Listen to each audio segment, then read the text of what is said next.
Bismillahirrahmanirrahim. Assalamualaikum warahmatullahi wabarakatuh.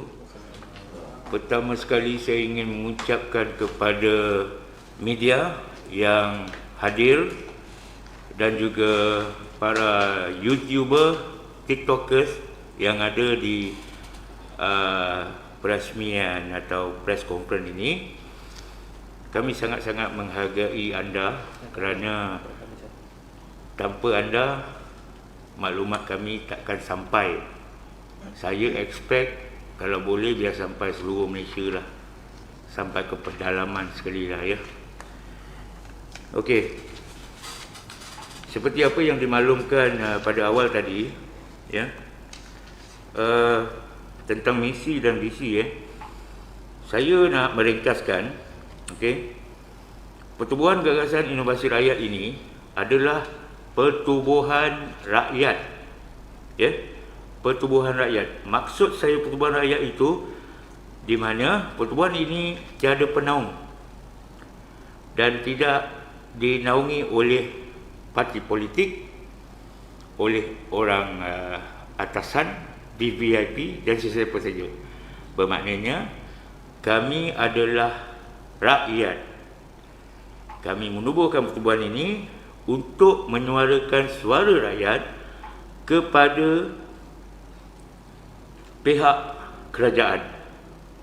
Apa sahaja permasalahan rakyat daripada segi kewangan, daripada segi ekonomi dan sebagainya, kami mengambil tanggungjawab menggalas untuk membawa suara mereka kepada pihak kerajaan. Okey, untuk tidak membuangkan masa, saya ingin menyatakan bahawa sekarang ini kami sedang giat memperjuangkan tuntutan KWSP bersasar. Ya, tuntutan ini adalah tuntutan bersasar di mana kita melihat jika kita menawarkan atau kita menuntut pengeluaran kali ini terbuka kepada semua, saya merasakan ianya tidak adil. Kerana mereka yang tiada masalah kewangan, tidak terhimpit dengan kehidupan, mereka juga boleh mengambil peluang yang sama untuk mengeluarkan duit mereka. Jadi bagi saya, daripada kajian saya sendiri, saya rasa ini tidak wajar. Kerana wang KWSP adalah simpanan hari tua dan dia pun sudah digazetkan di dalam Akta KWSP 1951, di mana pengeluaran hanya boleh dibenarkan pada usia 50 tahun, iaitu di akaun 2, pada usia 55 tahun di akaun 1, keseluruhan akaun, maknanya bersara terus. Jadi tuntutan kali ini kami dan AJK mengkaji bahawa tuntutan bersasar ini adalah sangat wajar. Okey, sangat wajar kerana kita menumpukan kepada pencarum yang benar-benar dalam kesusahan. So bagaimana kita justify pencarum ini sedang mengalami kesusahan? Itu sebabnya kami sediakan borang aduan. Borang aduan ini bukanlah borang untuk mengeluarkan wang KWSP. Saya ulangi sekali lagi, borang aduan ini bukan borang atau tiket untuk pencarum mengeluarkan wang KWSP mereka. Okey? Saya gunakan pendekatan dan konsep ini adalah kerana jika saya tak ada maklumat aduan ini, saya tak dapat justify siapa yang sedang susah sekarang. Pencarum ada 12 juta. Saya ambil 5 juta T20 lah. Saya assume, saya buat assumption. 5 juta adalah T20. T20 gaji pun solid kan. Jadi 5 angka ke atas Jadi ada 7 juta. Di dalam 7 juta ni tergolong mereka yang M40 dan B40. Okey. Tetapi adakah di dalam 7 juta yang memohon pengeluaran yang lepas 10,000, kesemuanya dalam kesusahan, dihimpit dalam keperitan hidup. So, sebab apa? Kerajaan buka kepada semua. Maknanya, di situ akan ada pencarum yang tidak terkesan mengambil peluang membuatkan pengeluaran. Yang separuh terkesan pun ambil keluar, dan siapa sajalah sehingga yang benar-benar terkesan ambil peluang. Jadi dengan pendekatan tuntutan kali ini bersasar kerana kita tak mahu yang tidak terkesan ambil peluang buat pengeluaran, kerana kita tak mahu mencabul Akta 1951 pengeluaran pada usia 55 tahun. Jadi saya berpendapat mereka-mereka ini wajarlah keluar pada usia 55 tahun. Jadi bila kami bersasarkan kepada kami menyasarkan kepada mereka yang terhimpit, yang dalam kesusahan. Jadi untuk mendapatkan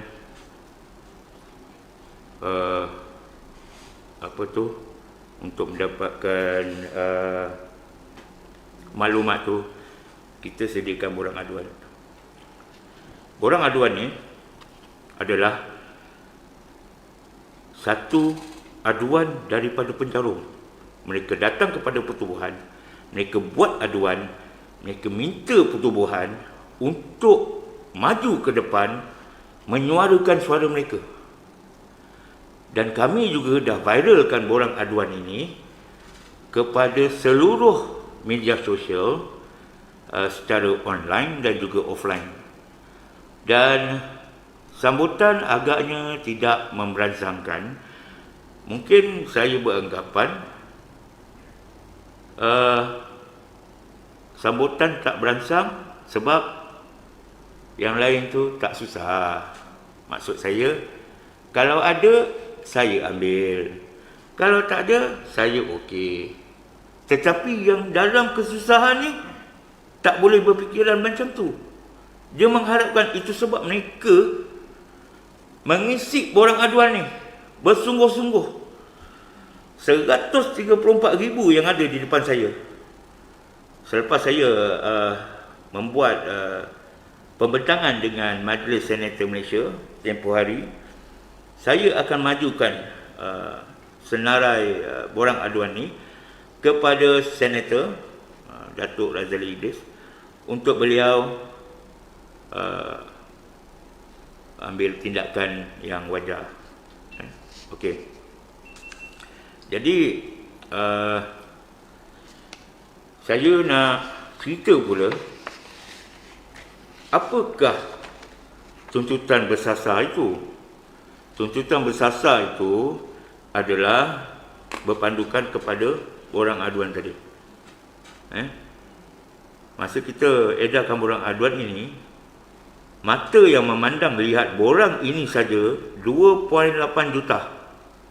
Tetapi yang mengambil tindakan untuk mengisi hanya 134,000 pencarum. 2.666 juta. Adakah mereka ini dikategorikan mereka yang bukan terhimpit oleh kehidupan?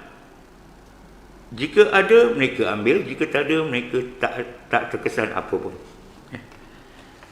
Okey, jadi yang saya maksudkan tuntutan bersasar itu, saya telah memajukan 4 usul tuntutan.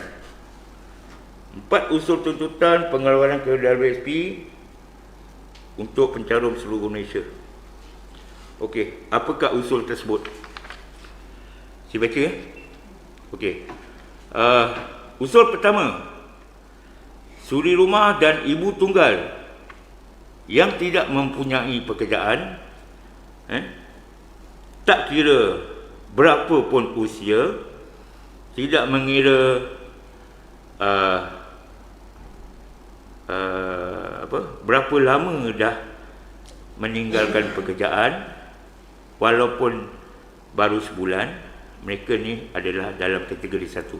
Tetapi andai kata dalam proses untuk mendapat kelulusan tu mereka mendapat pekerjaan, maka mereka bukan dalam kategori 1 ini. Okey, saya amat serius dan amat utamakan usul nombor 1 ini. Kerana apa? Kerana suri rumah dan ibu tunggal ini adalah kategori yang betul-betul tertekan dengan kehidupan. Okey, saya bercakap ini bukan atas dasar emosi ataupun saya syok sendiri, tetapi saya buat penyelidikan, saya menyantuni, saya ke lapangan, menyantuni mereka-mereka ini. Saya bertanyakan mereka permasalahan yang dilalui. Memang sangat menyedihkan. Memang sangat menyedihkan, dan saya memang akan utamakan yang usul nombor 1 ni. Okey. Usul nombor 2. Pencarum yang sudah lama tidak bekerja, maksud saya mereka tidak lagi bekerja makan gaji dan memotong EPF. Mungkin mereka memilih untuk berniaga sendiri, dan saya lihat rata-rata mereka yang tidak bekerja makan gaji, mereka menceburi diri dalam perniagaan. Okey, perniagaan mereka tidaklah besar. Bolehlah, maksudnya perniagaan mereka boleh menampung ekonomi keluarga. Dan disebabkan PKP, disebabkan pandemik, dan sekarang endemik, mereka tertekan dengan inflasi yang naik tinggi dan harga barangan yang tidak stabil, sekejap turun, sekejap naik, sekejap tengah-tengah. Tak tahu sama ada barangan ini ada kawalan atau tidak. Cuma kita dapat maklum daripada media-media, barangan terkawal. Tetapi bila pergi ke kedai runcit, harga tak seperti yang dinyatakan dalam media. Pergi pasar, okey, kurang sikit. Yang kedai runcit ni mahal sikit. Saya mungkin kuantiti yang diambil tu bukan dalam satu kuantiti yang besar, sekali borong diambil sikit-sikit, jadi itu sebab harga tu jadi mahal. Dan saya juga bertanyakan kepada pekedai runcit di taman-taman. Saya tanya macam mana perniagaan. Mereka kata kali ni ramai yang ambil hutang berbanding bayar cash. Ramai yang buka buku. Dulu buku tinggi ni je, sekarang buku tinggi, buku hutang. Jadi bila ramai yang ambil hutang, sebab komuniti di taman itu ramai ambil hutang, ada yang tak dapat menyelesaikan hutang. Jadi peniaga ni pun terhimpit. Pengguna. Jadi itu sebab bagi mereka yang sudah lama tidak bekerja dan tidak mencarum, diberhentikan kerja, berhenti secara sukarela, atau baru berhenti dan sukar untuk mendapat pekerjaan. Bagi mereka yang berusia 35 tahun dan ke atas, disebabkan faktor kesihatan, dan juga faktor usia. Dan baru-baru ini saya dapati bahawa syarikat-syarikat industri IKS ataupun Sdn Bhd, mereka memilih pekerja yang lebih muda. Kerana yang lebih muda gaji tak perlu bayar tinggi. Yang dah masuk 40, 35 ni, syarikat memikirkan gaji apa yang wajar diberikan, kerana mereka ni berpengalaman. Jadi disebabkan itu mereka memilih untuk tidak menerima mereka ini. Itu antara alasan-alasan lah, ya. Jadi usul kedua ni, saya tuntut pengeluaran maksud saya usul ulang usul 1 dan 2, saya tuntut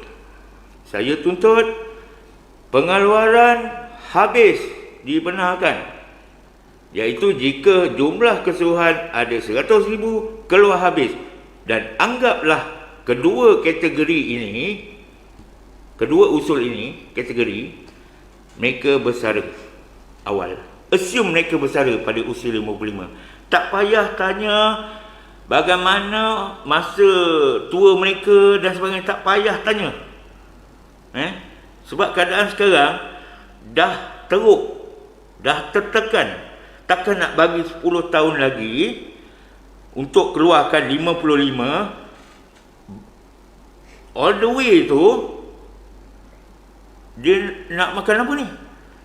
Memang boleh, rakyat Malaysia boleh makan nasi dengan garam pun boleh. Tetapi kehidupan apa ni? Simpanan ada, tapi boleh tengok saja, hanya ada di kertas. Jadi saya tak mahu. Saya akan tuntut dua ini. Saya tak kira by hook or by crook, kerajaan mesti meluluskan. Saya nak Perdana Menteri atau Menteri Kewangan membenarkan pengeluaran, dan anggaplah pengeluaran dua kategori ini sebagai pengeluaran usia 55. Boleh?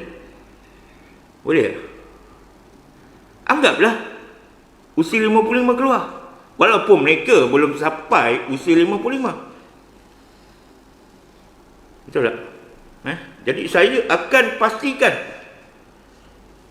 Saya tak kira. Dan sekarang kami di Pertubuhan sedang menunggu panggilan daripada Menteri Kewangan untuk saya membuat pembentangan secara tuntas. Pembentangan secara tuntas itu mungkin saya akan ambil masa 2 jam kot. Memang saya akan buka habis.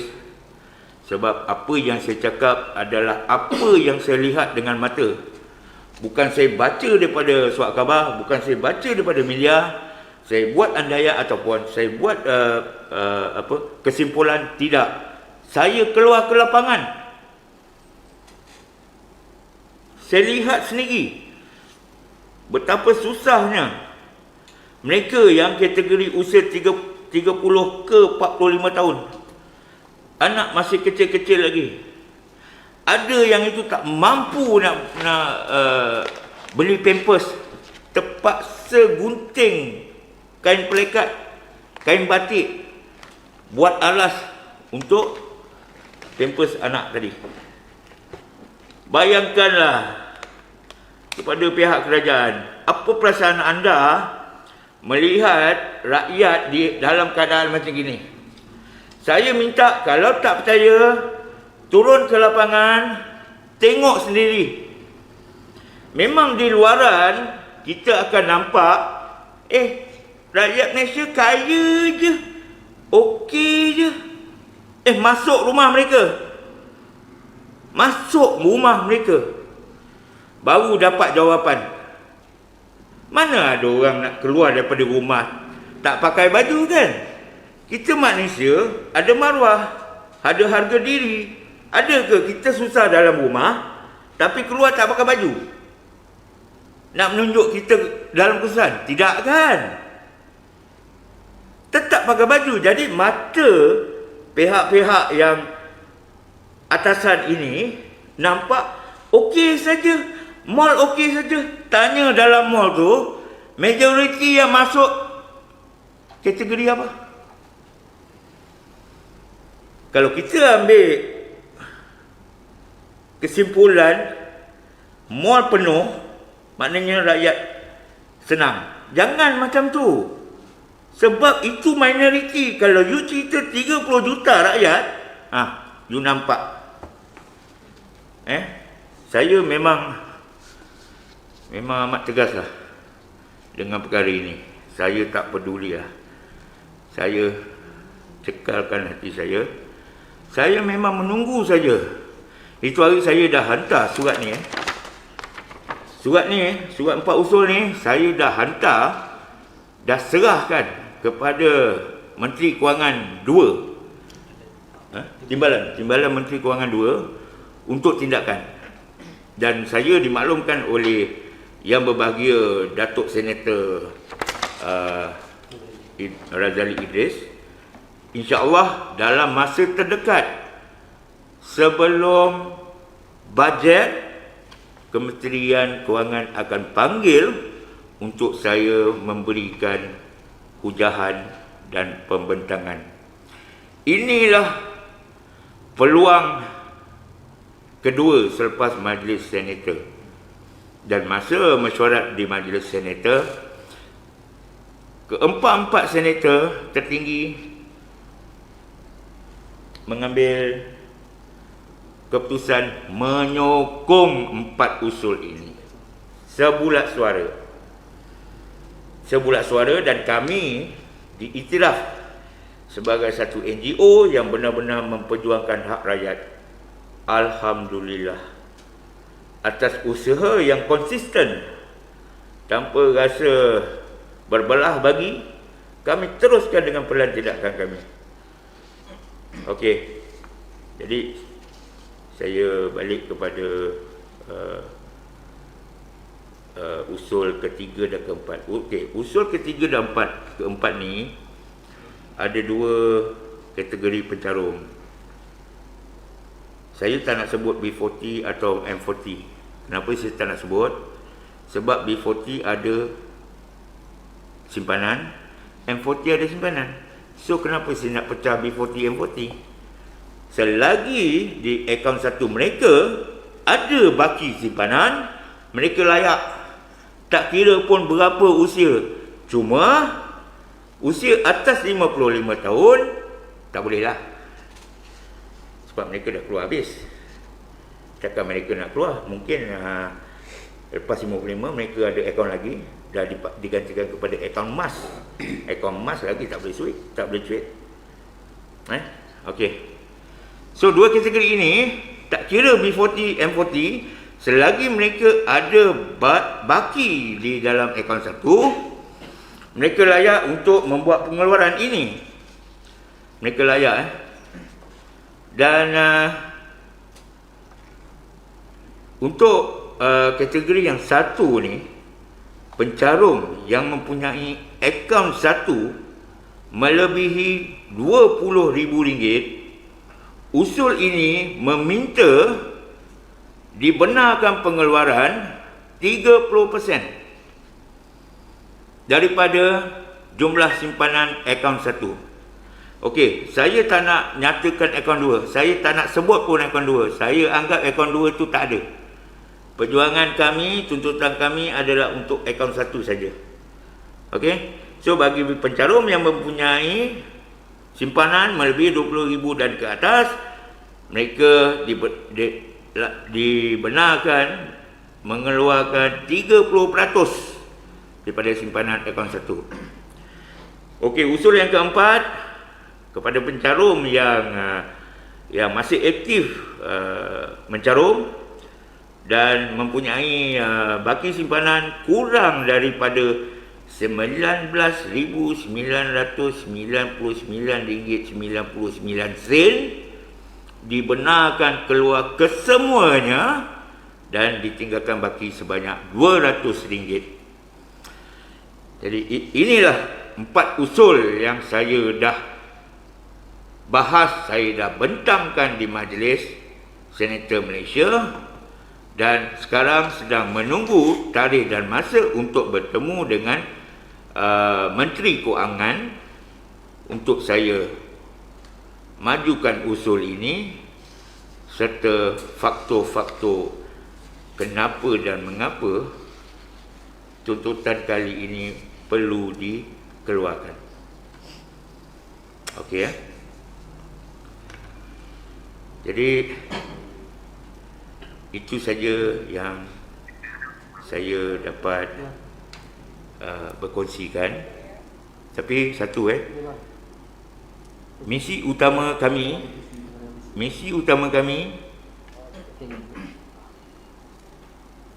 untuk berjumpa Perdana Menteri. Okey, misi utama kami. Yang sebelum ni jumpa dengan YB Senator, dengan Majlis Senator, dengan Kementerian Kewangan, dengan Wakil Rakyat. Wakil Rakyat saya akan jumpa dalam masa terdekat ni. Siapa dia saya akan maklum kemudian. Buat masa ni saya KIV dulu. Okey. Mereka ini saya berjumpa sementara saya tunggu tarikh dan masa untuk berjumpa dengan Perdana Menteri. Saya tak boleh tunggu jawapan daripada Perdana Menteri, duduk diam-diam tak buat apa. Jadi saya perlukan dapat banyak sokongan. Kenapa? Kerana pertubuhan kami bergerak solo, tiada sokongan. Solo sendiri bergerak, tak ada siapa sokong, hanya pencarum yang menyokong lah. Jadi untuk mendapatkan impact tuntutan ini, saya perlu berjumpa seberapa ramai wabi untuk mendapatkan sokongan. Dan Alhamdulillah Majlis Senator Malaysia memberikan sokongan yang jitu kepada tuntutan ini, dan mereka akan membantu untuk mengusulkan sama. Jadi tentang Kementerian Kewangan, saya akan tetap berjumpa dan menterjemahkan, membahaskan. Tetapi kunci utama, saya nak jumpa Perdana Menteri. Datuk Seri Ismail Sabri, saya dah berurusan dengan pegawai khas Datuk. InsyaAllah nanti jika tak ada halangan melintang, saya dan pertubuhan ingin sangat-sangat berjumpa dengan Datuk Seri Ismail Sabri untuk saya meluahkan permasalahan rakyat, bukan bercakap atas emosi, tetapi bercakap atas fakta dan data. Okey, saya pun tak nak berucap panjang-panjang. Jadi itu sajalah ucapan saya. Tuan Pengurusi, Tuan Setiausaha, Tuan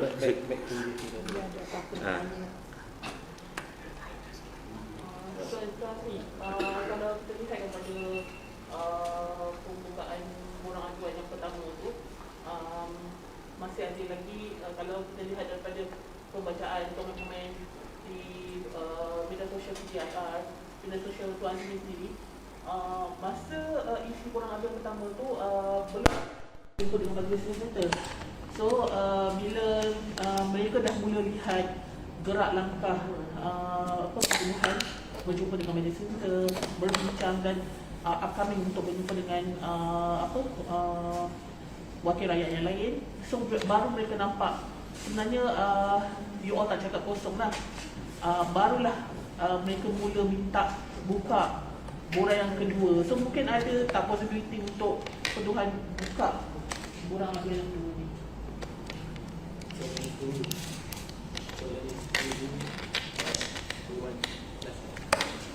Buka, maksudnya lanjutkan lagi borang aduan ni, dibuka kepada pencarum yang terlepas pandang. yang was-was.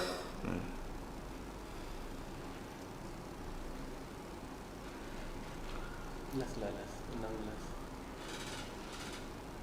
Ya. Saya fikir dulu. Saya fikir dulu Kalau kesian Mai PM tak Ibu Kalau bantu Okey. Dengan nama Allah, saya mengumumkan bahawasanya Pertubuhan Gagasan Inovasi Rakyat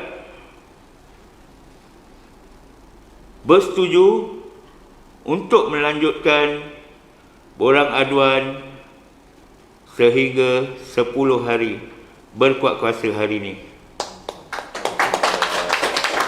So, saya minta para pencarum ambil serius tentang ini ya, ambil serius. Maklumat ini bukan untuk dijual. Maklumat ini adalah untuk Perdana Menteri, untuk Menteri Keuangan. Ya. Saya tak perlukan ini sebenarnya. Tetapi untuk memantapkan lagi hujah saya, memantapkan lagi fakta saya, ini yang saya perlukan. Jadi ambil serius, ya, ambil serius dan isi borang tu jangan tergopoh gapah, baca betul-betul, perhatikan betul-betul setiap satunya, ya. Dan insya-Allah AJK kami akan membantu kepada pencarum yang belum lagi subscribe channel PGIR di Telegram. Mohon subscribe untuk dapatkan maklumat terkini. Dan kami juga ada grup Telegram bakal ahli PGIR. Mohon join,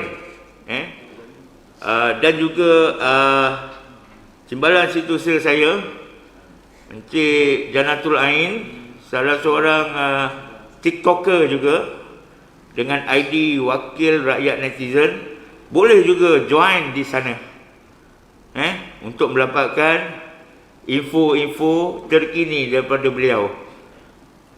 Jadi saya mohon ambil serius, jangan main-main, jangan banyak soalan, jangan banyak pertikaian, sebab ini saya nak bawa ke Perdana Menteri. Okey. So, bermula hari ini borang aduan akan dibuka untuk tempoh 10 hari. Jadi kepada pencarum yang ingin mengisi borang tersebut, jangan isi seorang diri, kongsikan kepada ibu bapa, adik-beradik, saudara mara, jiran tetangga, rakan taulan. Sama ada mereka nak isi atau tidak, jangan dipaksa. Cukup tempoh 10 hari. Tak ada lagi ya, tiada lagi. Saya ingatkan lagi ya, tiada lagi pembukaan. Dan ada juga yang berkata dengan saya, bila dibuka borang kedua ini ataupun peluang kedua ini, maka proses tuntutan ini akan delay, akan ambil masa. Tidak ya, saya beritahu tidak ya. Proses perantindakan gerakan kami berjalan dengan lancar. Kami tak tunggu borang yang baru tu masuk. Bila tiba sampai masanya, kami akan masukkan saja borang-borang yang diisi, yang saya buka ni, terus hantar kepada PM. Dan saya tak perlu mention kepada PM berapa jumlahnya sekarang, ataupun Menteri Kewangan sekarang berapa jumlah yang ada, kita kutip. Bila cukup masa tu, kita dah dapat dah tarikh dan masa, saya akan buka berapa jumlah semuanya. Saya nak tanya satu je, agak-agak boleh dapat 1 juta tak orang sign? InsyaAllah. Okey, itu saja daripada saya. Mungkin Cik Farhan boleh memberi satu dua kata.